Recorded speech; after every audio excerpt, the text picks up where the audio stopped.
Okay, सबसे पहले तो कल देखे थे ऑडिट कमिटी एप्लीकेबल कब कब है? सब एप्लीकेबिलिटी लिस्टेड कंपनीज को एप्लीकेबल है, किसको एप्लीकेबल नहीं है स्पेसिफिकली? प्राइवेट, ओपीसी, स्मॉल, डॉर्मन, इनको गलती से भी applicable. Listed unlisted public company को क्या क्या कंडीशंस है? Turnover, loan and capital, sorry turnover, capital, सबसे आराम से कैपिटल 10 करोड़ या उसके ऊपर, टर्नओवर 100 एंड तुम्हारा लोन 50 करोड़, तो फिर ये एप्लीकेबल तीनों में से एक या तीनों के तीनों? और है, तीनों में से एक भी कंडीशन हो गया तो एप्लीकेबल हो जाता। तो ऑडिट कमेटी नहीं है तो board of director share holder को बोलेंगे, ले लेंगे। अगर ऑडिट कमेटी है तो बोर्ड ऑफ डायरेक्टर को बोलेंगे, उनको पसंद आ गया तो शेयर होल्डर को बोलेंगे, हो गया तो डन। अगर बोर्ड ऑफ डायरेक्टर को पसंद नहीं आया, उनको अलॉन्ग विद द रीजंस बोलना पड़ेगा, अलॉन्ग विद द रीजंस, और रीजन इसको पट के आने चाहिए। तो फिर board of director share holder को बोलेंगे और ये कर सकते हैं। ऑडिट कमेटी चाहिए वो इंफॉर्मेशन बुला सकती है।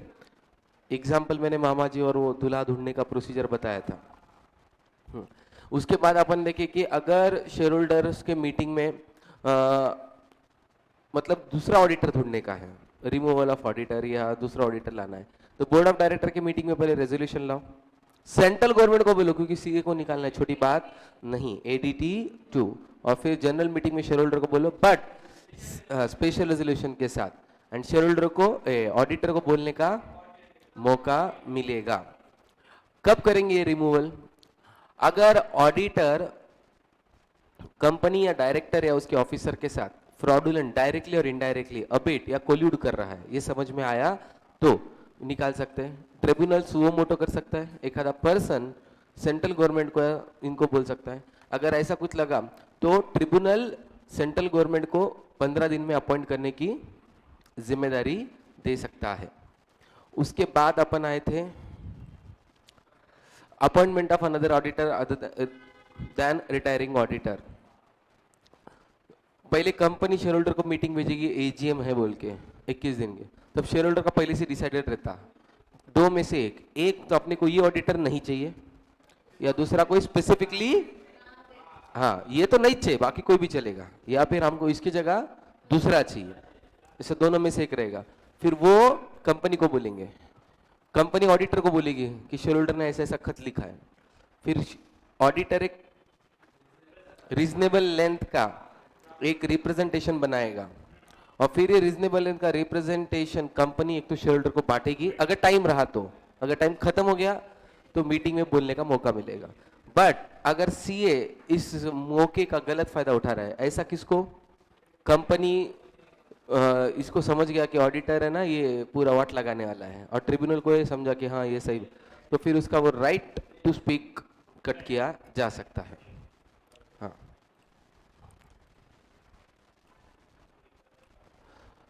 Next, ceiling number of auditors. ना what is ceiling number of auditor, मतलब मैक्सिमम कितने ऑडिट अपन कर सकते हैं। सेक्शन 141 सबसेक्शन 3G, इसके अंदर 3G 5G तक आ गए बट ठीक है 3G, तो ये 9 है या G है, एक बार देखो, G है ना, okay okay ji. Now maximum कितने ऑडिट कर सकते हैं अपन, company audit and tax audit. Company audit के मैक्सिमम 20 कर सकते हैं, ऐसा ऑलरेडी कहाँ ना कहाँ पे तो पढ़े, हाँ पढ़ा है तो बोलो कहाँ पढ़ा है, वेरी गुड, डिस्क्वालिफिकेशंस में पढ़ा था, yes, section 141 subsection 10 rule, sorry, तो उसके अंदर अपन ने पढ़ा था, क्या पढ़ा था कि अगर 20 ऑडिट ऑलरेडी है उसके बाद अगर वो ऑडिट लेता है तो फिर वो डिस्क्वालिफाइड हो जाएगा। तो 20 में क्या क्या नहीं आता तब भी पढ़े थे अपन, हाँ नहीं पार्टनरशिप फर्म वगैरह वो तो बाद में, कंपनी एक्ट के हिसाब से ओपीसी, स्मॉल एंड डॉर्मेंट ये नहीं आता। प्राइवेट कंपनी जो 100 करोड़ के नीचे का कैपिटल है तो काउंट नहीं होगा। इसका मतलब क्या हो गया, ये ओपीसी स्मॉल काउंट नहीं होगा, इसका मतलब ये कितने भी ऑडिट कर लो कोई वांदा नहीं है, ओपीसी, स्मॉल, डॉर्मेंट, प्राइवेट कितने भी ऑडिट कर लो, कोई टेंशन नहीं, बट प्राइवेट कंपनी 100 करोड़ के ऊपर मतलब बड़ी, एंड पब्लिक लिमिटेड, अगर ये इसमें ये बोल दिया पब्लिक लिमिटेड या लिस्टेड बोला है क्या? नहीं, लिस्टेड अनलिस्टेड कोई भी, पब्लिक, 1 रुपए की भी पब्लिक कंपनी रही तो काउंट होगी। यस, तो ऐसे 20 कंपनी कर सकते हैं, बट ऐसा क्यों? तो क्या पब्लिक इंटरेस्ट का क्या?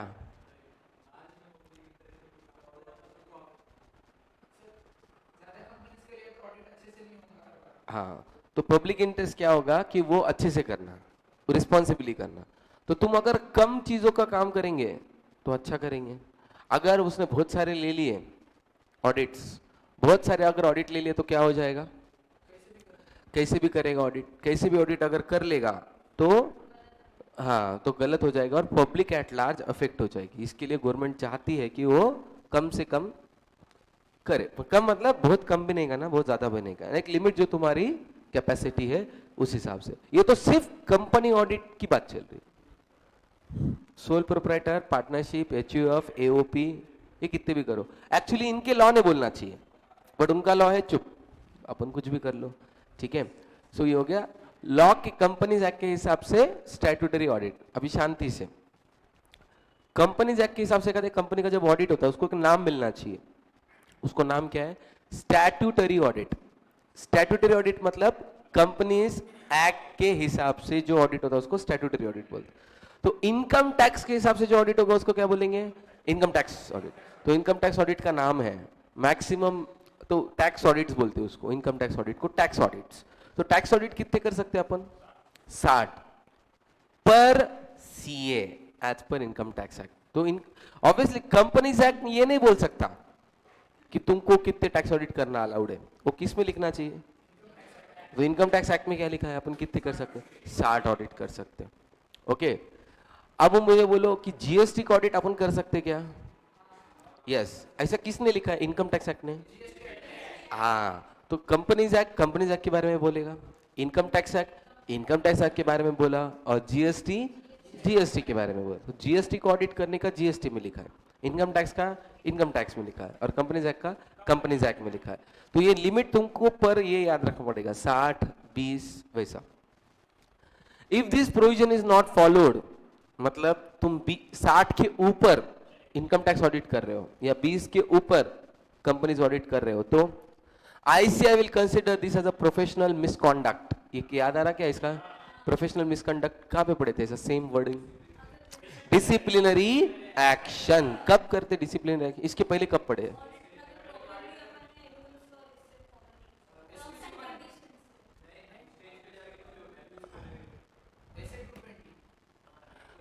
एसएस फॉलो नहीं, ऐसे 220 नहीं, एसएस ही नहीं फॉलो करे।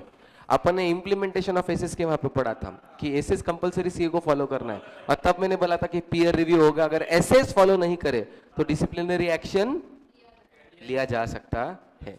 ओके, समझा? नाउ अंडरस्टैंड, मेरा एक क्वेश्चन है कि इंस्टीट्यूट को या इनकम टैक्स एक्ट को या कंपनीज एक्ट को ये कैसे समझेगा कि मैं कितने ऑडिट कर रहा हूं? मेरा क्वेश्चन सिंपल प्लेन। मुझे क्या बोला?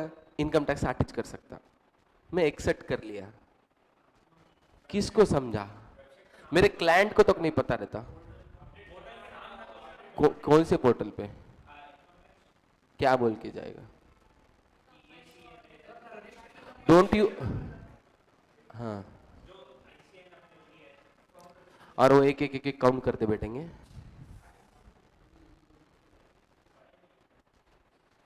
नहीं, ये सिलेबस का है भी नहीं, मैं जनरल पूछ रहा हूँ कि तुमको थोड़ा सा थॉट प्रोसेस आना चाहिए। नहीं तो तुम्हारे में से एक टेढ़ा इंसान सोचने वाला गया आज। सो वो टेढ़ा वाला बोलता था सर हम 100 कर लेंगे, किसको पता है?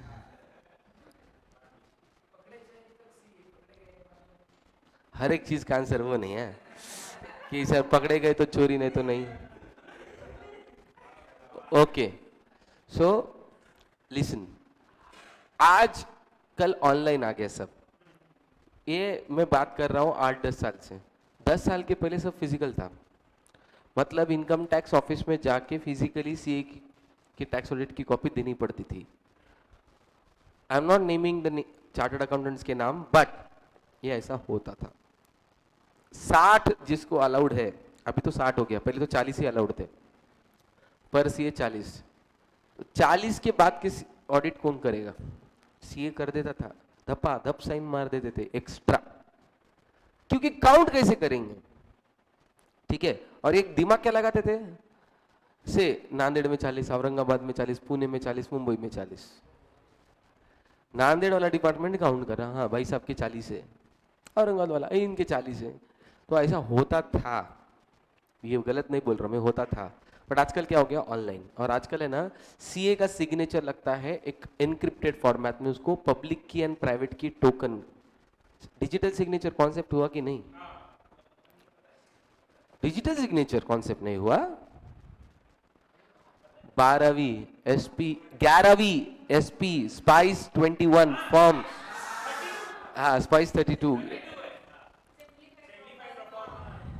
तो है ना स्पाइस, तो स्पाइस 32, तो उसके अंदर लिखा वाला है डिजिटल सिग्नेचर। हाँ ओके, तो डिजिटल सिग्नेचर एक पेनड्राइव जैसा होता है, ठीक है, टोकन टाइप्स में। तो जैसे मुझे फिजिकल में मैं साइन मारता था, तो डिजिटल रिपोर्ट को मैं वो पेनड्राइव अटैच कर देता हूँ, तो वो डॉक्यूमेंट साइन हो जाता है सीए के नाम पे ऑनलाइन। आजकल ऑनलाइन जा रहा ना, ऑनलाइन तो काउंट मिल जाता।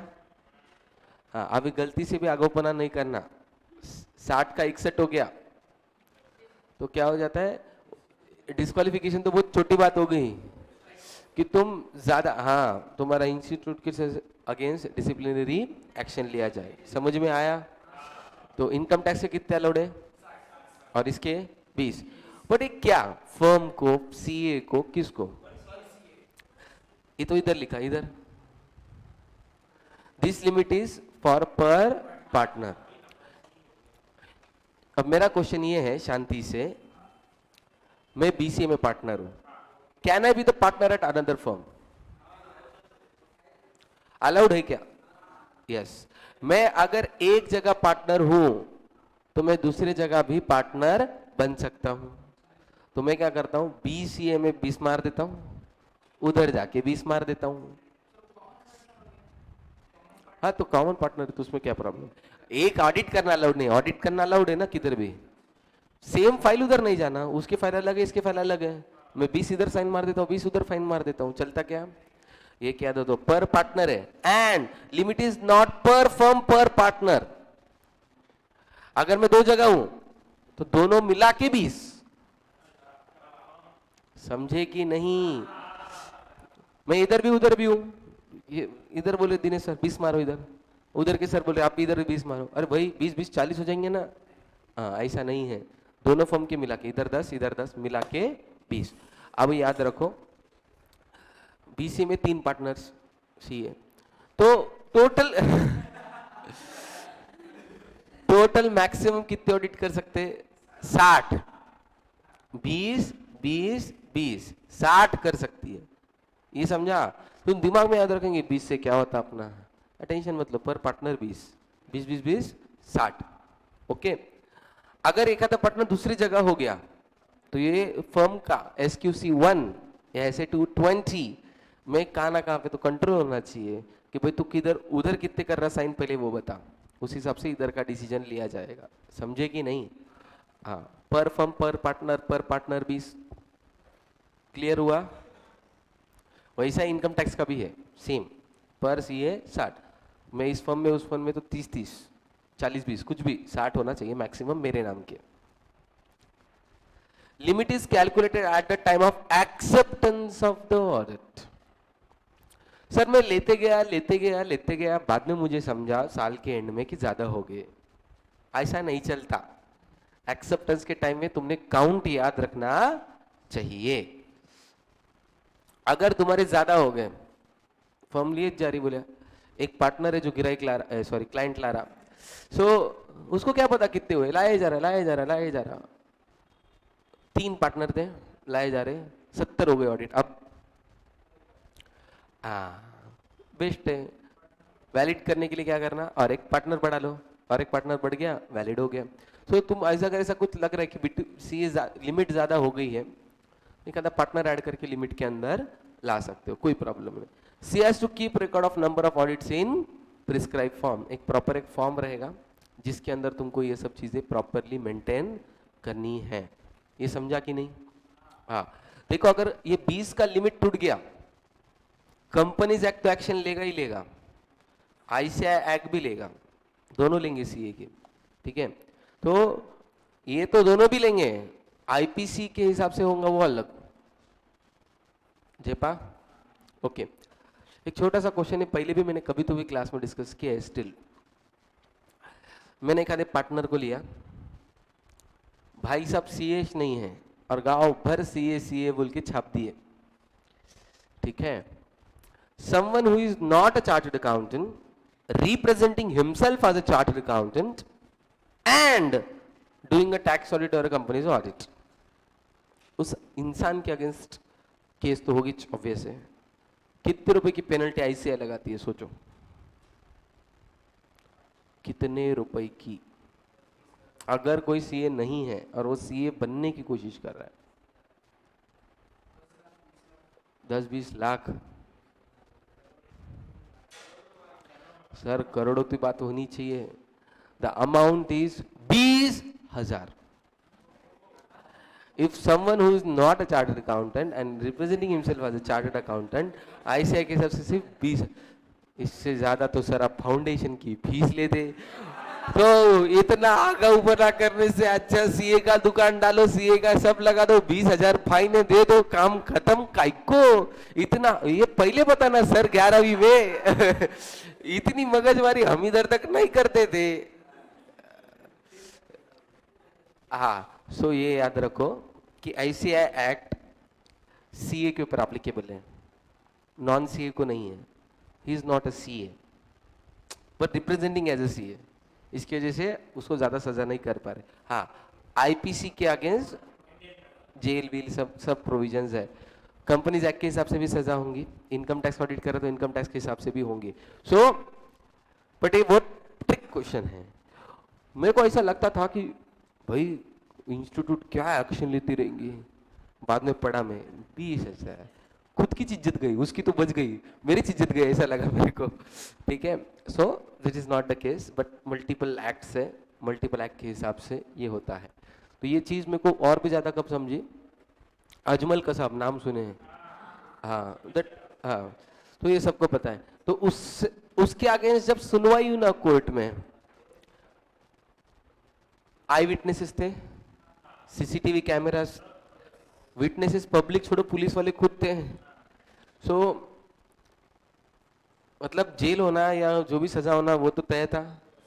फिर भी 20 दिन का टाइम दिए, किस चीज के लिए पता है? एप्लीकेबल सेक्शंस, उसके अगेंस्ट कितने सेक्शंस और कितने लॉस टूटे, उसका एक फाइल बनाना था. 1200 पेजेस का फाइल बना. 1200 पेजेस में उसको क्रिमिनल चार्जेस लगे, इतने सेक्शंस. मतलब इमेजिन करो कितने एक्ट्स उसने तोड़े रहेंगे. इमेजिन गाड़ी चला रहा और सिग्नल तोड़ा, तो सिग्नल तोड़ने का भी सेक्शन लगा रहेगा, विदाउट सिग्नल. ठीक है, हाँ, होटल के अंदर बिना पेमेंट रह रहा. तो हाँ, वीजा. सो कस्टम्स, मतलब राइट फ्रॉम, तो एक एक एक एक एक एक एक एक एक सेक्शन. तो समझ में जाओ, एक आधे एक्ट होता तो गलत, एक छोटी सी चीज नहीं होती, बहुत सारे एंगल से होते रहता है. जेपा ओके. Next powers. एक अच्छा डाउट है, हाँ बोलो क्या डाउट था? हाँ, क्या हुआ? हाँ हाँ, अगर कोई 20 ऑडिट अलाउड है, 20 की जगह 21 ऑडिट कर लिया, ठीक है, 21 ऑडिट करने के बाद उसके वो सीए के ऊपर तो केस होगी, वो कंपनी की क्या गलती है?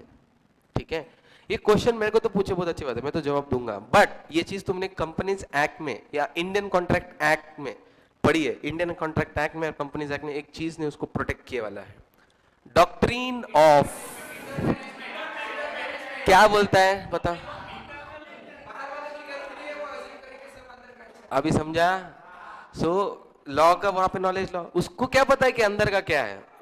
वो तो पूछ नहीं सकता ना. और सबसे पहले तो कंपनी को ये पता भी नहीं है कि मेरे पास कितने अलाउड है, 20 या 22 या जो भी है, उसको तो एक्ट तो नहीं पता है. So is protected by doctrine of indoor management. जेपा. हाँ, तो ऐसे टाइम पे ये सब चीजें काम में आ जाती है. तो ये जब पढ़े ना आईसीए, इंडियन कॉन्ट्रैक्ट एक्ट, गलती से भी इस एक्ट को, ठीक है तुम्हारा सिलेबस फाउंडेशन का रहेगा, इंटर का रहेगा, मार्क्स के लिए पढ़े, रियल लाइफ में सबसे ज्यादा काम यही आने वाला है, इंडियन कॉन्ट्रैक्ट एक्ट. मैंने एक चीज बताई थी कल परसों, मैंने एक शेयर किया था, कौन सा, एक एस्टॉपल का मैंने. हाँ, तो ये जो चीज है कि बहुत सारे रियल लाइफ में अपने को ये काम आएंगे, estoppel, doctrine of indoor management. अपन ये जब बाकी लोग हैं ना ऐसा कुछ भी फेंक रहे, अपन मस्त बोलने का, हाँ ऐसा ना, ले बेटा ये भी हो सकता है. नाउ एक ऐसे ही चाया बोल के, वो मैं कौन से इसमें बोला था एस्टॉपल, वो पहले. हाँ, तो अभी क्या हुआ, मेरे पापा का एक केस था, तो उसके अंदर मतलब उनका बिजनेस था, उस बिजनेस के अंदर क्या हुआ कि PF act, provident fund and ESIC, employ stock, employ state insurance, ठीक है. सो 20+ अगर वर्कर्स रहे तो 20+ वर्कर्स, तो तुमको ये फॉलो करना पड़ता है, पढ़े ना तुमने भी. तो उसका केस आया, नोटिस आया, और उसमें डिमांड नोटिस आया कि 5-6 करोड़ का तुमको देना पड़ता. पापा परेशान हो गया, आंकड़ा देख के 5-6 करोड़ ये क्या है. तो मेरे को भेजे ये. तो एक्चुअली वो पुराना बिजनेस था, अभी नया बिजनेस शुरू हो गया था. तो मैं ऐसे औरंगाबाद से नोटिस आया, औरंगाबाद, वो जो ऑफिसर था उसका नंबर भी था उसके अंदर. मैं उस ऑफिसर को फोन किया, बोला सर क्या हुआ, इशू क्या है. बोले आप कौन है. मैं बोला जिसको आपने नोटिस भेजा ना, मैं उनका बच्चा बात कर रहा. तो बोले क्या हुआ कि तुम्हारे इधर तुमने रजिस्ट्रेशन कर लिया, इतने एम्प्लॉयज हैं, रजिस्ट्रेशन इस साल में हुआ, तो इस साल में होने के बाद इतने एम्प्लॉयज के हिसाब से हमने डीमिंग बोलते हैं उसको, एक डीम करके कैलकुलेशंस कर लिए, और आपने उसके रिटर्न नहीं भरे, फाइन्स, पेनल्टीज, इंटरेस्ट सब ऐड करके इतना आ गया. बोला सर आपने नोटिस भेजे 2019 में, ठीक है, बिजनेस बंद हो गया 2016 में, तो सबसे पहले तो सर ये तो चीज बनती ही नहीं है. तो बोले आपने बिजनेस बंद नहीं करा, ये भी हमको कहाँ इन्फॉर्म किया. तो मैं बोला ठीक है सर, आप क्या कर लो, आपने स्टडी तो की नहीं है. अभी नोटिस भेजी पापा को, ओनर थी मम्मी. मैं बोला सर लीगली स्पीकिंग मैं इस नोटिस का जवाब भी नहीं दूं ना, आप मेरा उखाड़ भी नहीं सकते, क्योंकि पापा तो वहां पे कुछ है ही नहीं, केएमपी है, कोई भी एक्ट के अंदर केएमपी के नाम पे कुछ होता नहीं है. ओनर को नोटिस भेजना चाहिए तो करना चाहिए. बोला आप नोटिस भेजते रहो, जब तक करेक्ट नाम नहीं मिलता ना ओनर का, भेजते रहो. बोला मैं भी देखता हूँ. तो बेचारा 6 महीना अलग अलग नाम से नोटिस भेजता रहा. मैं भी बोला, फिर करेक्ट नोटिस आई, करेक्ट नोटिस आई, करेक्ट नोटिस आने के लिए उसको 8 महीने लगे, करेक्ट नाम ढूंढ के करके ये सब करने के लिए. तब मैंने उसको रिप्लाई में भेजा कि करंट ओनर्स, क्योंकि सेल ऑफ बिजनेस था, तो उनको बोला मैंने करंट ओनर्स दूसरे हैं, आपने ओल्ड ओनर्स के नाम पे नोटिस भेजी है. तो फिर वो करंट ओनर कौन है, बोला ढूंढते बैठो, मेरा काम नहीं है. तो उसमें और 4 महीने गए, उसके 4 महीने और गए. 4 महीने के बाद उसने करंट ओनर को और हमको दोनों को कॉमन नोटिस भेजी. तो फिर मैंने बोला सर पेनल्टी बताओ कैसे.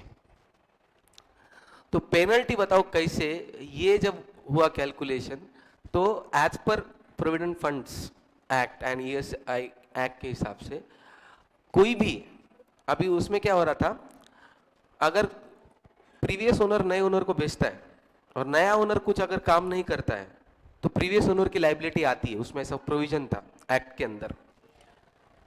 तो वो बोले कि, मैं बोला उनसे वसूल करो, हमारा तो रोल ही खत्म.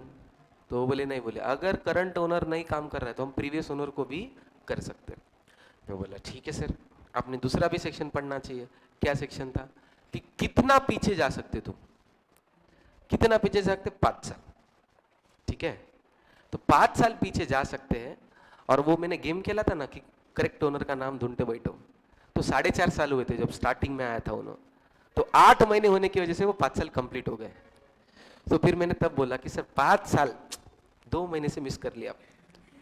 तो फिर एंड में पूछा आप हो कौन? Sir I am chartered accountant. So the thing is कि 5 साल मैंने पहले पढ़ लिया था कि कितने पीछे तक जा सकते हैं ये लोग नोटिस पीरियड के। इनकम टैक्स एक्ट में भी है तुमको सर एक्चुअली नहीं 8 साल तो set off and carry forward है। तुमको search and see CA final में आएगा कि लास्ट ईयर का ऑडिट कर सकते, लास्ट ईयर में 1 लाख के ऊपर का रहा तो और 4 साल पीछे जा सकते, 4 साल के और पीछे नहीं जा सकते। ठीक है, तो एक लिमिट होती है एक्ट के हिसाब से कि कितना पीछे जा सकते, लिमिट है उसको। 5 साल थी, 4.5 साल थी, 6 महीना वेट करना था, टाइम पास कर करके। रियल ओनर देखो वो बोल रहा कि मैंने तो नोटिस भेजी थी, मतलब किसको भेजी?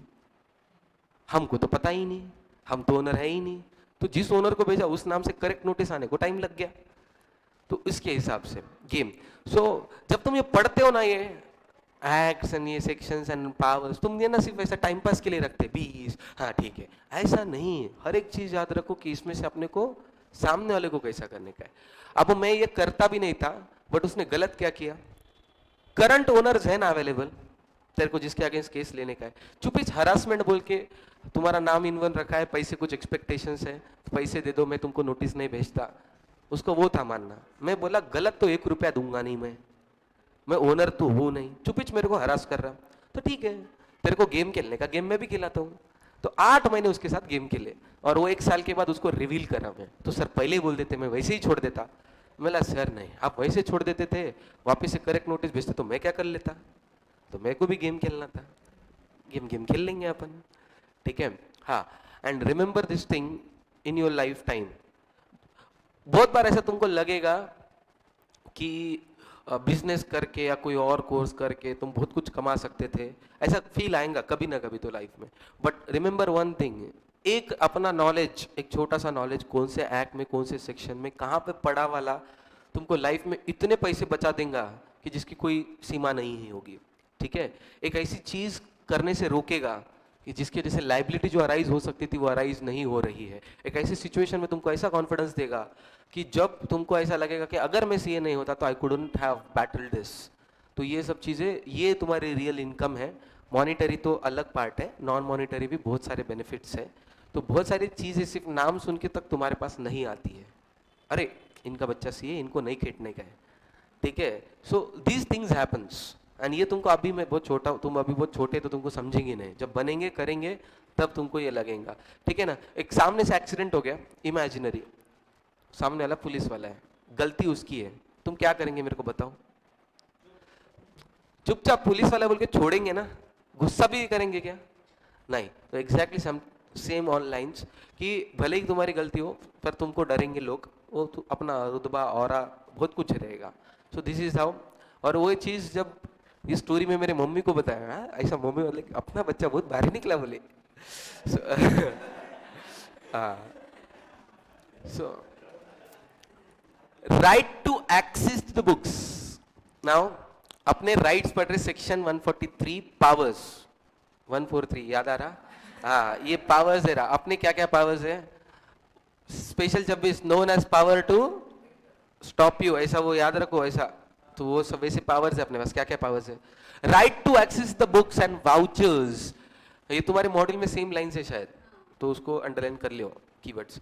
Right to access the books vouchers entitled to require from the officers information, मतलब तुम जो भी चाहिए वो books of accounts and vouchers को चेक कर सकते हो। Kept at registered office, companies act में पढ़ा रहेगा तुमने कि कंपनी के जो भी स्टैट्यूटरी बुक्स है वो रजिस्टर्ड ऑफिस में ही होने चाहिए। अगर स्पेशल प्रीमाइसेस में रख रहे हो तो स्पेशल रेजोल्यूशन पास होना चाहिए।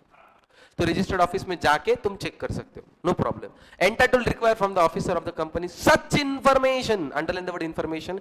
तुमको पता नहीं है इंफॉर्मेशन वर्ड का मतलब, देखो सामने जो है वो होता है डेटा। ओके, जो सामने है एज इट इज, तुम्हारे सामने जो मॉड्यूल है ना, मॉड्यूल है डेटा, और उसको मैंने हाईलाइट कर दिया, now that becomes information. Processed data is an information. So अब ये जो हो गया इंफॉर्मेशन, मतलब मैंने बोला क्लाइंट को कि भाई मुझे जीएसटी फाइल चेक करनी है, उसमें 18.5% वाली जीएसटी की बिल निकाल के दो। अगर उसने जीएसटी की फाइल मेरे सामने रख दी तो वो गया डेटा। 18% जीएसटी के बिल निकाल के दो, दैट बिकम्स इंफॉर्मेशन। समझे कि नहीं?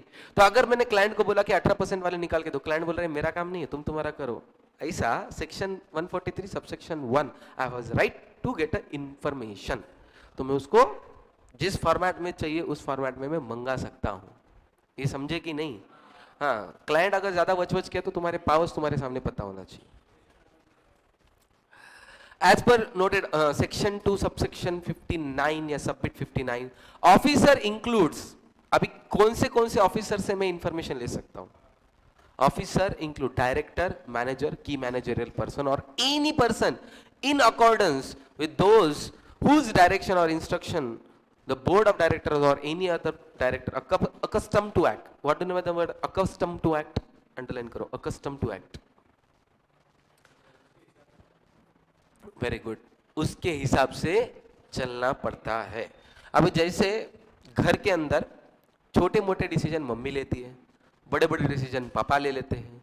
अगर ज्वाइंट फैमिली है, एक्सट्रीम बड़े डिसीजंस, घर कहाँ पे रिलोकेट करना है, शादी ब्याह के मामले में जो है वो किसका चलता? दादा, बड़े पप्पा या ऐसा उनका चलता है। अगर सपोज फॉर एग्जाम्पल उन्होंने जो बोला, अभी सपोज वो साइलेंट है तो ठीक है, पर उन्होंने बोला ये चीज नहीं करनी है, विषय खत्म। अभी तुम कितना भी दिमाग लगा लो, अभी नहीं होने वाला है, बराबर। अब एक एग्जांपल मैंने बाजू में लिखा है, तुम पढ़ लो कि XYZ एक प्राइम मिनिस्टर थे XYZ कंट्री के, और XYZ एक कंट्रोलिंग पर्सन था, ठीक है। लोग, प्राइम मिनिस्टर क्या होता है आज के जमाने को पूछ लो कि क्या पावर्स है प्राइम मिनिस्टर के, ठीक है, कि प्राइम मिनिस्टर के पावर्स इतने होते हैं। तो उस 5 साल के टाइम पीरियड के अंदर प्राइम मिनिस्टर क्या कर रहा था बाबा? हाँ, देखो, तो सोनिया गांधी जो बोल रही उस हिसाब से मनमोहन सिंह जो कर रहे थे उसको क्या बोलेंगे अपन? Accustomed to act. समझे कि नहीं?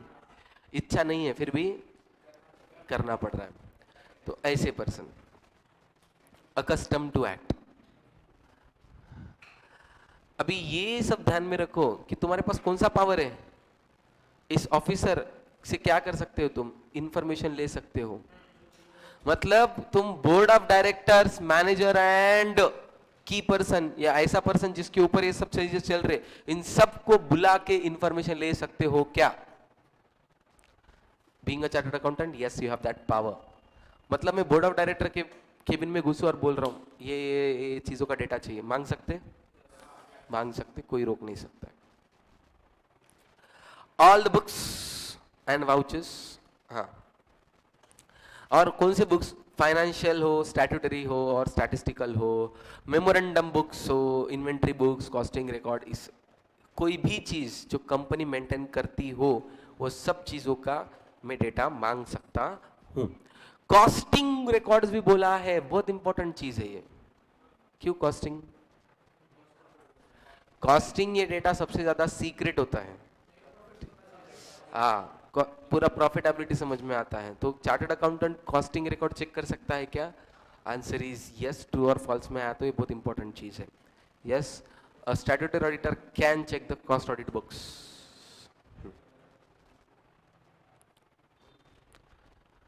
The right to access is no limit to those books and records maintained at the registered office or a head office, so that in case of company with branches, the right to access extend to the branch records. तो branch पे भी जाके check कर सकता हूँ क्या? Yes, allowed है। तो यहाँ पे लिखा है not limited to those books जो रजिस्टर्ड ऑफिस पे, ब्रांच रिकॉर्ड भी चेक कर सकता हूँ। अब एक ध्यान में रखो, बहुत अच्छी बात है। एक कंपनी है,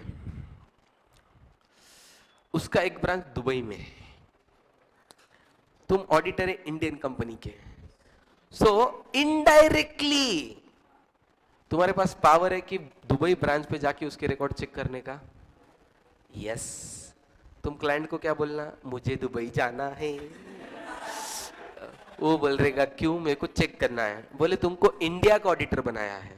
भाई साहब, जब इंडिया का बनाया है ना, इंडिया हेड ऑफिस है, उसका ब्रांच दुबई में है, मेरे को दुबई ब्रांच में क्या चल रहा है जानने की बहुत इच्छा है। तो can you go to Dubai and check the branch? और ये एक चीज याद रखो, एक सेक्शन है, सेक्शन 142 क्या बात करता है? वेरी गुड, ऑडिट के related all the expenses should be different from the audit fees and should be reimburse from the client. मतलब दुबई आना जाना खाना पीना रहना सब कुछ फुकट। अल हबीबी, ठीक है। सो पॉसिबल है क्या? Yes, so this is how this section works. तो ठीक है, तो अभी तुम पढ़ना नहीं ब्रांच रिकॉर्ड, पैसे पढ़ना ऐसे। एक आधे कंपनी का अगर ब्रांच आउट ऑफ इंडिया है तो अपन उस ब्रांच में फुकट में जाके आ सकते हैं, अलाउड है। ये हो गया सेक्शन के साथ खेलना। नेक्स्ट, अंडरलाइन करे क्या? तो लिखो ना बाजू में एग्जांपल, कैसे याद रहेगा तुमको? दुबई में जाके भी ब्रांच का चेक कर सकते हैं, दुबई ब्रांच में जाके भी चेक कर सकते हैं।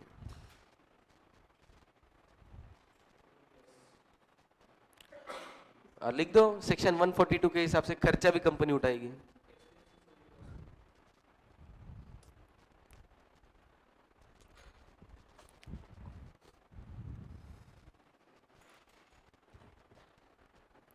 हाँ, इसको पढ़ते लॉ, लॉ पढ़ना इसको बोलेंगे, ऐसा एड़ा तेड़ा दिमाग लगाना, ठीक है। Right to obtain information and explanation from the officers, मतलब वो तो डेटा मांगना हो गया, उस डेटा में से कुछ चुन के मुझे दे दो, अलाउड है। To obtain from the officer such information and explanation as he may think necessary for the performance of the duties of auditor. मैं पहले भी बोला, तुम इंफॉर्मेशन मांग सकते हो, नंबर दो ना, अब कहाँ रहते हो, ऐसे अगाऊ चीजें नहीं। For the performance of his duties, तुम्हारे ऑडिट के लिए जो इंफॉर्मेशन लगती है वही मांग सकते हो। सर आपने क्या बोले, ऑफिसर को इंफॉर्मेशन मांग सकते। अब वहां पे ऑफिसर कौन है? एम्प्लॉइज, डायरेक्टर्स, सब। अभी तुमको एक आधी महिला मंडल पसंद आ गए और उधर के तुम फोन नंबर एंड एड्रेस मांगते फिरेंगे, पावर है अपने पास, फड़ फड़ मार गएंगे, ठीक है।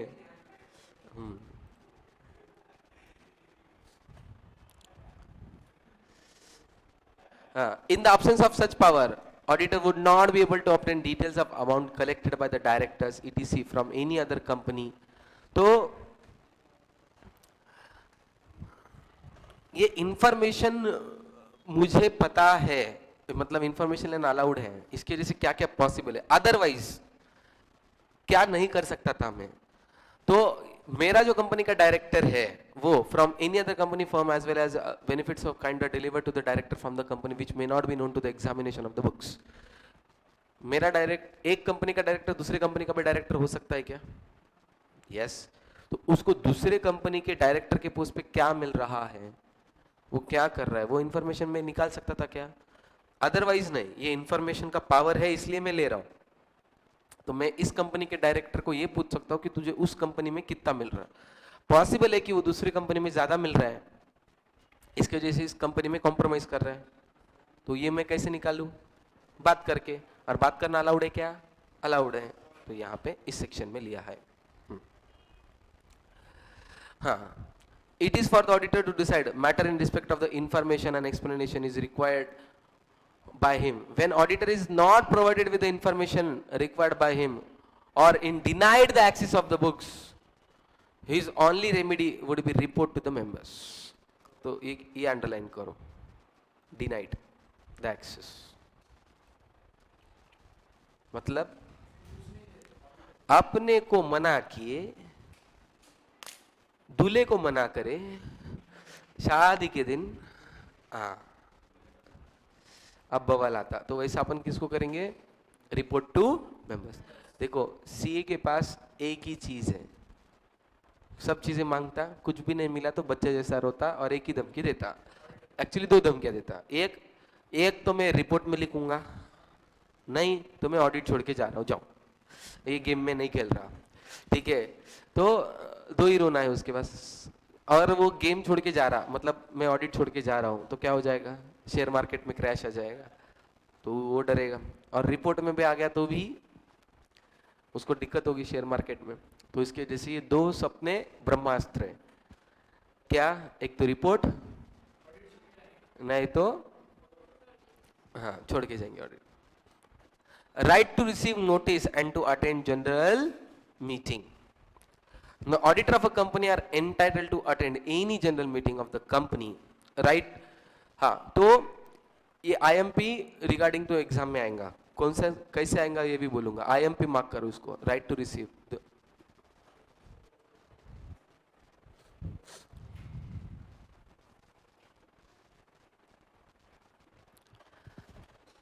आपने इधर कैसे रहता फैमिली में? इनविटेशन कार्ड को लेके बहुत सीरियस बवाल होते रहता है. क्या बवाल होता? हाँ, सबसे पहले नाम से शुरू होता है. क्या नाम से शुरू होता है? कभी देखिए इनविटेशन कार्ड में अलग अलग नाम होते हैं. हाँ, सहपरिवार. अगर सहपरिवार नहीं लिखा है इसका मतलब जिसका नाम है वही आना. और दूसरा और एक रहता सहपरिवार के. हाँ, श्री एंड सौ. हाँ, श्रीमती और सौमती नहीं रहता बे. श्री एंड सौ रहता, ये तो पता है. अगर सिर्फ श्री लिखा है इसका मतलब सिर्फ वो मेल पर्सन को. श्री एंड सौ मतलब वो एंड उसके वाइफ को बुलाया है. एंड फैमिली मतलब पूरे सहपरिवार. और नहीं तो सहपरिवार भी लिख सकते. तो ऐसा नाम से भी समझ में आता ना इनविटेशन. अगर ये गलत तरीके से, इसमें भी और भी एक रहता, इनविटेशन कार्ड देने कौन आया है, इनविटेशन कार्ड के साथ क्या दिया है. अगर सपोज है ना, बहुत इसमें अलग अलग रहता कि 10 रुपए डाल के कुछ देते हैं, कोई गिफ्ट आइटम के साथ देते हैं. इनविटेशन कार्ड भी दो दो तरीके के छपते, एक बड़ा एक छोटा, ठीक है ना. बहुत टेढ़े टेढ़े तरीके रहते हैं. और कुछ भी गलत हुआ इधर उधर, वैसे तो आना नहीं था इन लोग को. बवाल का एक बहाना ही ढूंढना था, बवाल कर लिए. ठीक है, ऐसा हो गया ना वैसा हो गया. तो वैसा सीए भी नखरे कर सकता है. Right to receive notice to attend a general meeting. अब तू सीए है ना, कंपनी का है ना, तुझे को पता है ना बेटा कि एजीएम के अंदर बुक्स ऑफ अकाउंट फाइनल होने वाले हैं. तो तू किया ना, तो तुझे तो इनविटेशन है ही. तो रो रहा क्यों? तू दोस्त है बे, तेरे को इनविटेशन कार्ड, तुम्हारे सगे दोस्त, सॉरी बेस्ट फ्रेंड को इनविटेशन कार्ड देंगे शादी का. मतलब प्रिज्यूम टू बी, तेरे को तू तो फुकट का खाना खाने आने वाला है, मुझे तो पहले से पता था. तो मैं इनविटेशन कार्ड दूं क्यों? वो 10 रुपए तेरे पे खर्चा क्यों करूं मैं? ठीक है. सो उस तरीके से. बट ये मुंह फुला के बैठ सकता ऑडिटर, मुझे इनविटेशन कार्ड नहीं भेजे. The auditor of the company is entitled to attend any general meeting of the company. The right is not restricted to those which accounts audited by them are to be discussed, but also to receive all the notices and other communication relating to the general meetings which member are entitled to receive and heard at a general meeting. तो मतलब any meeting बोल रहे हैं, बाजू में लिखो AGM plus EGM. EGM तो AGM EGM सब अलाउड है. ठीक है. हाँ, एंड अंडरलाइन करो heard at the meeting. Heard मतलब हाँ, चुपीच इनविटेशन नहीं है. उधर आके बवाल भी कर सकता है नो, तो बोलने का मौका भी मिलेगा. General meeting in any part of the business of the meeting. Business of the meeting,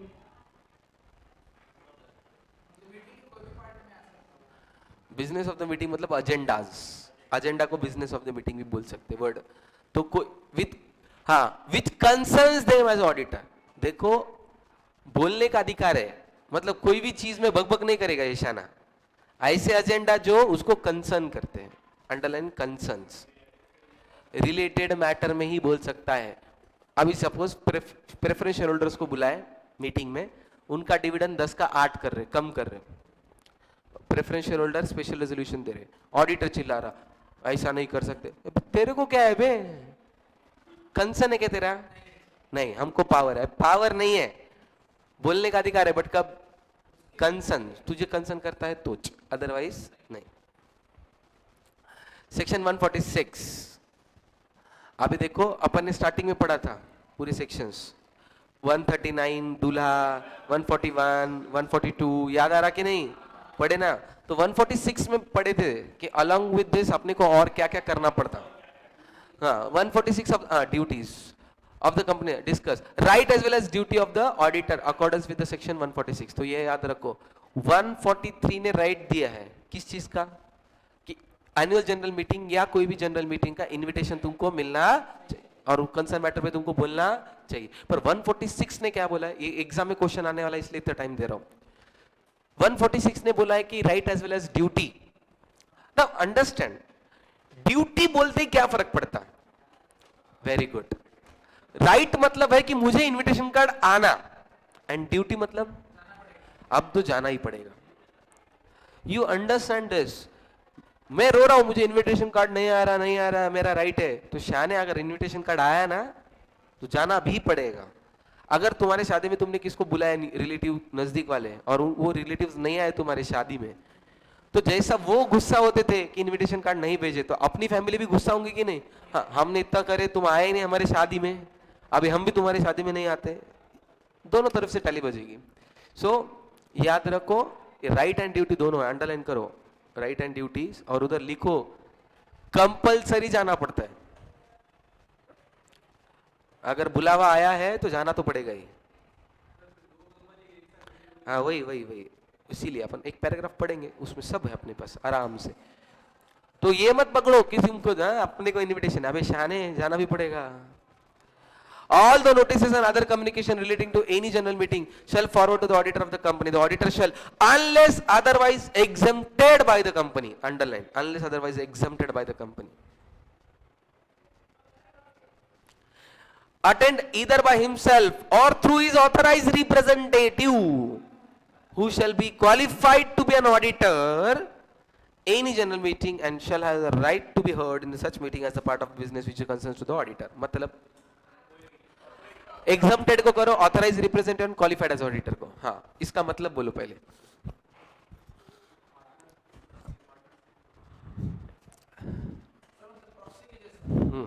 proxy बाजू में लिख दो, प्रॉक्सी। तो जाना तो पड़ेगा, जाने की जरूरत कब नहीं है? Exempted by the company. क्या बोल रही है? हम बुला तो रहे सर, आपकी इच्छा नहीं है तो ठीक है, हम आपको एग्जम्प्ट करते हैं। अब तुम नहीं गए तो चल जाएगा, बट अगर कंपनी ने एग्जम्प्ट, फिर क्या? एक तो तुम जाओ, नहीं तो किसी और को, प्रॉक्सी को भेजो, रिप्रेजेंटेटिव को भेजो। पर प्रॉक्सी ऐसा कोई नहीं रहेगा, representative to qualified to be an, तो सीए आर्टिकल को भेज सकता क्या? My question. ऑडिटर नहीं, qualified to be an auditor. Article को भेज सकते क्या? He is not yet qualified, ठीक है, आर्टिकल तो नहीं भेज सकते। हाँ, सीए एम्प्लॉय, यस, तो जो भी सीए बन चुका है उन सबको भेज सकते हैं, समझे कि नहीं? हाँ, तो ये याद रखो, right as well as duty है। ये क्वेश्चन 100% एग्जाम में आने के चांसेस है कि एजीएम अटेंड करना कंपलसरी है क्या? तो तुमको लिखना पड़ेगा सेक्शन 143 के हिसाब से राइट है कि नोटिस आना, इनविटेशन आना, 146 के हिसाब से ड्यूटी है कि अपने को अटेंड करना। बट इसमें एग्जाम किया कंपनी ने तो ठीक है, एग्जाम नहीं किया तो अपने प्रॉक्सी के थ्रू जाना ही पड़ेगा। कभी ऐसा हुआ कि तुम्हारे केस में कि मम्मी, एक ही दिन पे 2 शादियां है, मम्मी पापा को दोनों को इनविटेशन है, तो क्या कर लेते? हाँ, मम्मी उधर पापा उधर रहते, मम्मी पापा एक जगह, बच्चों को एक जगह भेज देते, ठीक है ना? ऐसा हुआ ना? हाँ, क्योंकि वो उनकी राइट, इनविटेशन कार्ड आना राइट था, अटेंड करना ड्यूटी था।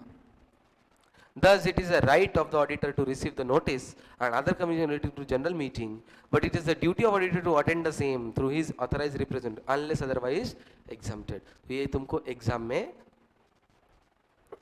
आएगा कि तुमको कंपलसरी है क्या? तो आंसर इज यस।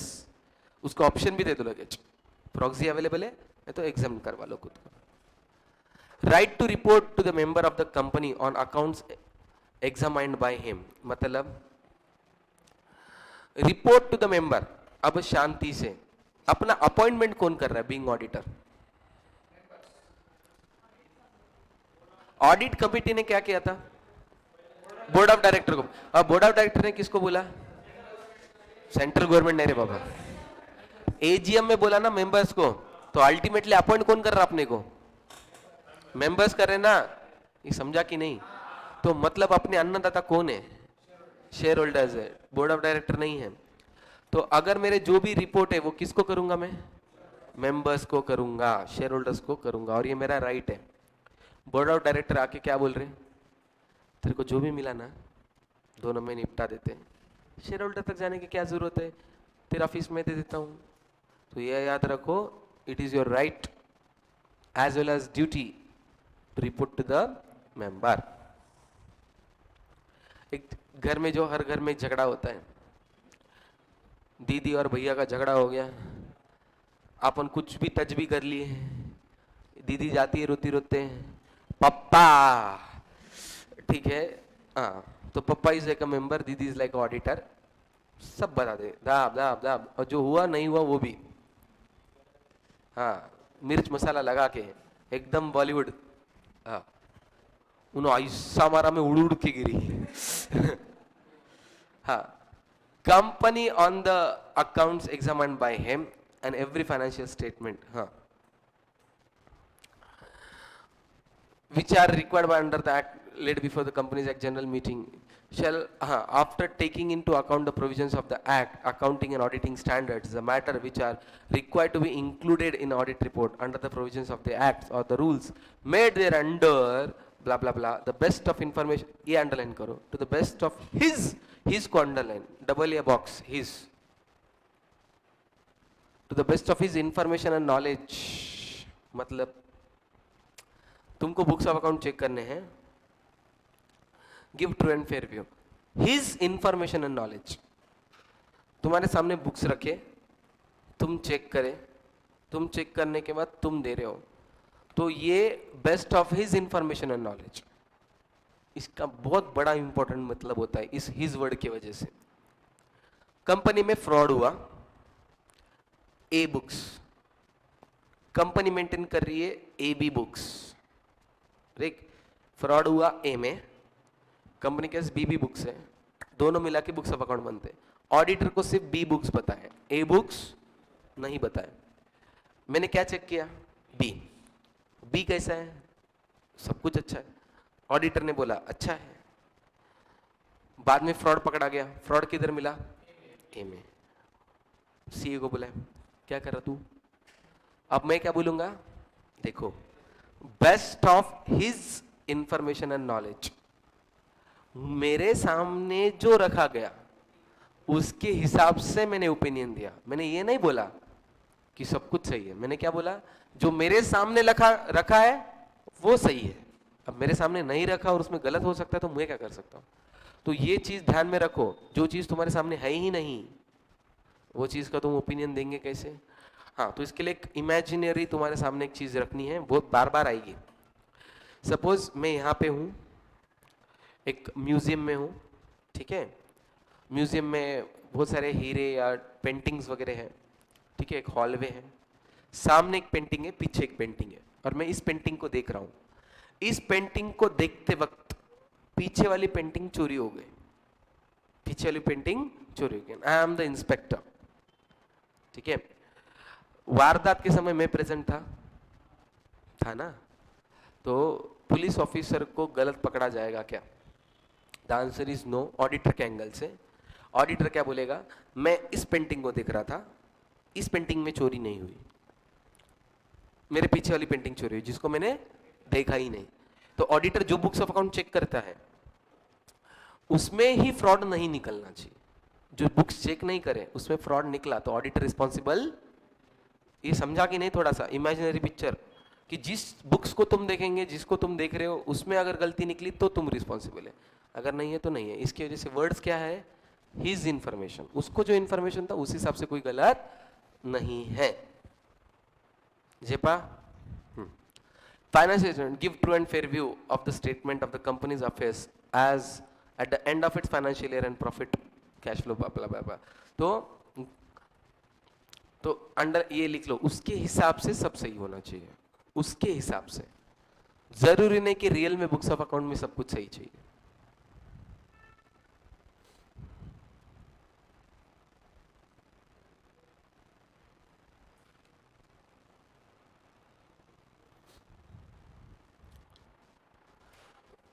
तो अपन ने चार राइट देखे, पांचवा राइट अपन देखने जा रहे हैं।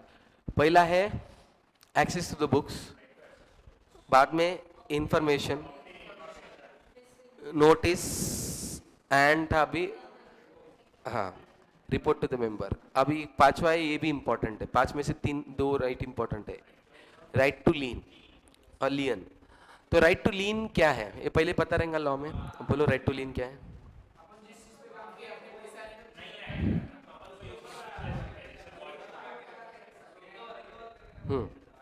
वेरी गुड, क्या कर लो फटाफट फटाफट अंडरलाइन कर लो, मैं शॉर्ट में मस्त आराम से बताता हूँ कि एग्जैक्टली क्या बोल रहे हैं।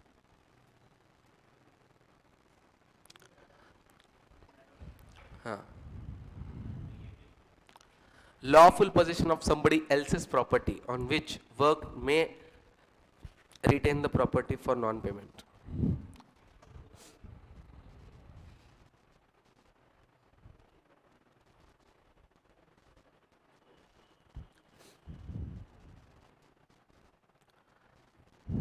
कर लिए?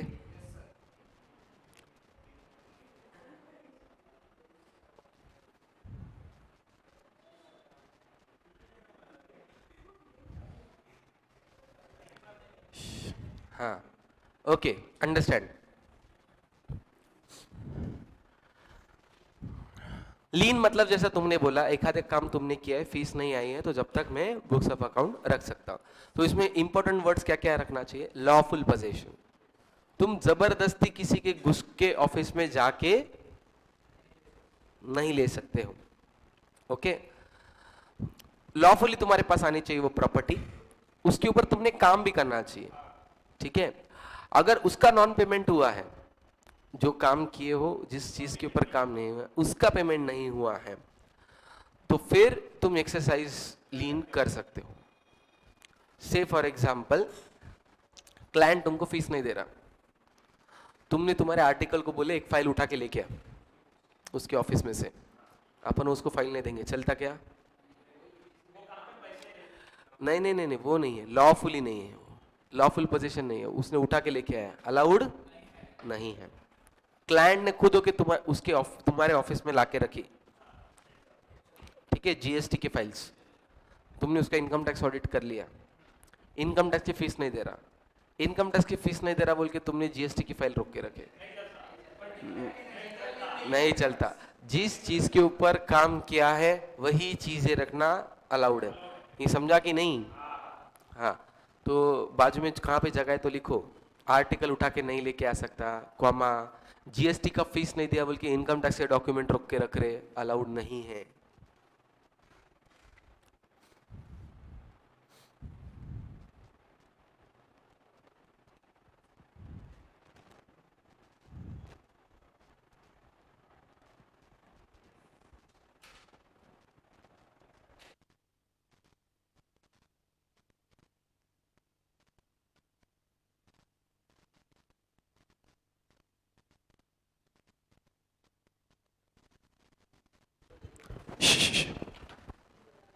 अंडरस्टैंड।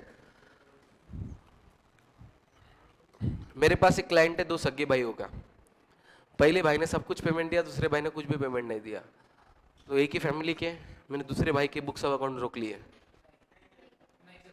नहीं चलता। देखो, must belong to the client who owns the money, जिस क्लाइंट का उसके रोको, come to the position on authority of, not through the irregular illegal means, correct तरीके से आना, इलीगल तरीके से नहीं आना।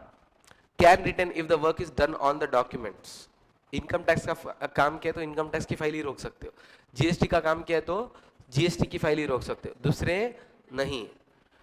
And also which are connected to the work on which fees has not been paid, कुछ कनेक्शन होना चाहिए, दोनों का कनेक्शन नहीं है तो रोक नहीं सकता। तो लीन अलाउड है क्या? Answer is yes. उसके लिए कंडीशंस क्या है? लीगली तुम्हारे पास आना, उसके ऊपर काम होना, उसके ऊपर फीस नहीं मिलना। ठीक है, तो ये तीन चीजों के लिए, वो मेरा दूसरा काम करके नहीं दे रहा इसके लिए मैं इसके काम रोक के रख रहा हूं, नहीं, फीस के लिए ही रोक सकते हो, दूसरे कामों के लिए, वो बिल्डर है, वो मेरे को फ्लैट सस्ते में नहीं दे रहा, मैं बोला तू सस्ते में क्यों नहीं दे रहा, चल मैं तेरे डॉक्यूमेंट्स ही नहीं देता, राइट टू लीन है मेरे पास, अरे भाई तेरी ऑडिट फीस ले ले, खत्म कर किस्सा, दूसरी चीजों में अलाउड नहीं। नाउ द थिंग, ये इतना बोलने के बाद तुमको लगता भारी, पर ये पूरा वेस्ट है। कैसे? अंडरस्टैंड। कंपनीज एक्ट पढ़े ना, कंपनीज एक्ट में क्या बोला है? स्टैट्यूटरी बुक्स किधर होने चाहिए? Registered office. तो लीगली स्पीकिंग रजिस्टर्ड ऑफिस छोड़ के कंपनी के डॉक्यूमेंट जा ही नहीं सकते। अगर दूसरी जगह जा ही नहीं सकते तो सी केस लीन होने का तो सवाल पैदा होता ही नहीं है। तो राइट टू लीन दे के भी कुछ फायदा नहीं है। राइट टू लीन क्या बोला है कि मेरे पोजीशन में आना, मेरे पोजीशन मतलब मेरे ऑफिस में आना चाहिए। पर कंपनीज एक्ट के हिसाब से रजिस्टर्ड ऑफिस छोड़ के तो बुक्स ऑफ अकाउंट लेके जाना अलाउड नहीं है। लेके जाना अलाउड में तो मेरे पास तो आएंगे नहीं। अब दूसरी चीज, तुम बोलेंगे ठीक है ना सर कोई प्रॉब्लम नहीं, उसके कोई डॉक्यूमेंट नहीं है, बट उसके डॉक्यूमेंट के ऊपर से मैंने डेप्रिसिएशन कैलकुलेशन, इनकम टैक्स के calculation, BRS, audit report, tax audit report, report तो बनाया ना, वो तो उनके ऑफिस में नहीं रहेगा, ये तो मेरे ऑफिस में रहेगा, ये नहीं दूंगा मैं। राइट टू लीन इस पे ऊपर लगाता हूं। भाई ये तो तेरा ही डॉक्यूमेंट था, ये तूने काम किए। देखो ऑडिटर्स वर्किंग पेपर क्लाइंट के नहीं रहते, ऑडिटर की प्रॉपर्टी होती है। जो तेरी प्रॉपर्टी है वो तेरे ऊपर लीन कैसे रखेगा तू? अंडरस्टैंड।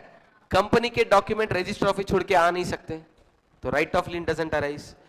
मैं उसके ऊपर काम किए वाली चीजें तो वो मेरी चीज है, तो मेरे चीज के ऊपर मैं लीन क्या रखूं? तो राइट ऑफ लीन है भी और नहीं भी है। ये समझा कि नहीं? Auditors working paper are auditors property. फिर सर आप बोल रहे कि ऑडिटर की प्रॉपर्टी, फिर टैक्स ऑडिट रिपोर्ट अपन क्लाइंट को कैसे देते? ऑडिटर की प्रॉपर्टी में से कितना पार्ट क्लाइंट को देना है, जेरोक्स कॉपी, एक्सट्रैक्ट, फोटोकॉपीज कितना देना है, मेरी इच्छा है, मेरी इच्छा के हिसाब से सब चलता है। ऑडिटर की इच्छा के हिसाब से, वो तो लीन की वजह से नहीं चल रहा। मेरी प्रॉपर्टी मैं किसको दूं ये नहीं, ये मेरा प्रॉब्लम है, समझे कि नहीं? हाँ, तो इसकी वजह से वो यहां पे दिया है। सेक्शन 128 कंपनीज एक्ट क्या बोलता है कि company's books account must be kept at registered office. The provision ordinary में हाँ impracticable for the auditor to have a position of books on documents of the companies, क्योंकि वो रजिस्टर्ड ऑफिस छोड़ के तो जा नहीं सकते तो कुछ फायदा है ही नहीं। हाँ, तो ऑडिटर क्या करेगा? His working papers own property, तो question of lien doesn't arise. तो भाई तू तेरे डॉक्यूमेंट्स के अगर रखने की बात करता है तो कुछ हो ही नहीं सकता। एज पर ऐसे 238 थर्ड ऐसे आया अभी तक, हाँ फोर्थ है ऐसे 200, 210, 220, 230 ऐसे 230 ऑडिट डॉक्यूमेंटेशन, ऑडिट डॉक्यूमेंटेशन ये नाम लिख लो, audit documentation. The standard on quality control SQC1, quality control of the firm that performs audit and reviews of the historical financial other insurance related engagement. Audit documentation is a property of auditor, ये underline कर लो। Audit documentation is a property of auditor. He may at his discretion, उसकी इच्छा से उसका जो part available to the client provide does not undermine the validity. हाँ, तो बेसिकली जो ऑडिट वर्किंग पेपर्स हैं वो तुम्हारी प्रॉपर्टी है। इसमें से कितना पार्ट उसको देना है, नहीं देना है, कॉपी देना है, बताना है, ये तुम्हारी इच्छा है। ये किस में लिखा है? ऐसे 230 ने बोला है कि तुम्हारे पेपर्स है तुम रखो। तो एक लाइन लिखो किधर, तो लीन क्या है वो? Right to lien. Right to lien सी के पावर है भी और प्रैक्टिकली नहीं भी। सी के पास पावर है भी और प्रैक्टिकली नहीं भी। कोई शॉर्ट में एक्सप्लेन करो, मैं इतना बोला, कुछ समझा के देखना है मेरे को कि कैसे है भी नहीं भी।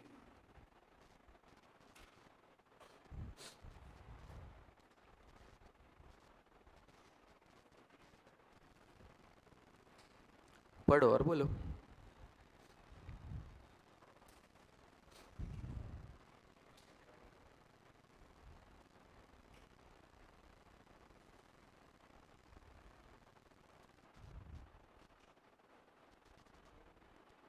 मतलब समझा नहीं था तुमको? अब बोलो। सबसे पहले लीन को एक्सप्लेन करो, व्हाट इज लीन?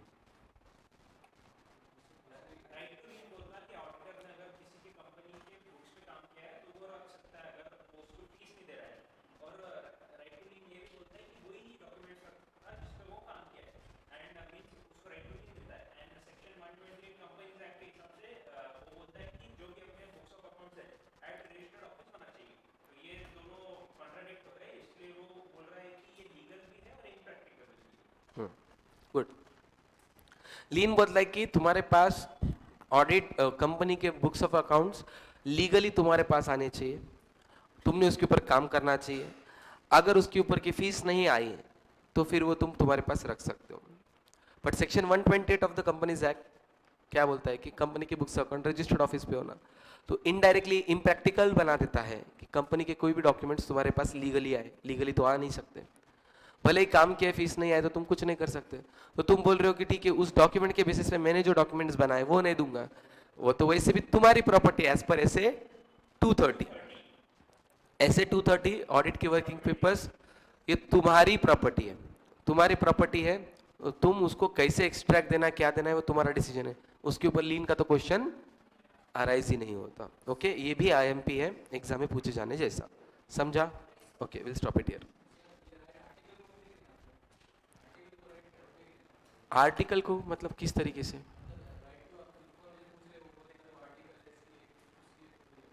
मतलब झपा नहीं, क्या बोल रहा तू? हाँ हाँ हाँ, yes yes yes, okay, very good question, very good question sir. यहाँ पे लिखा है right to information, right to access the books of accounts, right to lien, और ये सब चीजें कंपनीज एक्ट ने चार्टर्ड अकाउंटेंट को दिए।